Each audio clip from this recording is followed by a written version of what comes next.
Posons-nous la question, pourquoi suis-je assis ici pour raconter une courte histoire? Narcissisme du libre arbitre? Ou, comme le suggèrent des résultats récents qui proposent une influence de la flore intestinale sur l'humeur de l'être humain, une décision prise à cause de la présence d'une communauté microbienne dans mon ventre?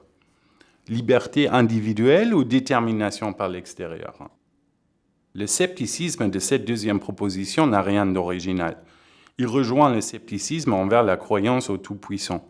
Néanmoins, nous savons que la flore intestinale est un facteur important dans le développement de nos goûts, nos choix de nourriture, même notre façon de manger, donc de notre comportement. Cette proposition est-elle le dernier clou enfoncé dans le cercueil du libre arbitre?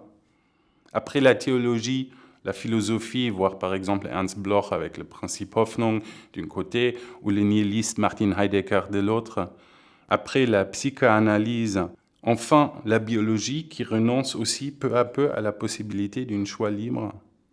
Comment maintenir une responsabilité de l'individu juridique et surtout morale entre génétique, épigénétique et une société de micro-organismes plus nombreux dans notre corps que nos propres cellules?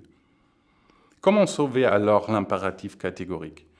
L'aide nous vient d'une part de Johanna Arendt et de Hans Jonas avec le principe Verantwortung, réduisant le rôle du Tout-Puissant à la genèse, et de l'autre des sciences exactes et surtout des mathématiques.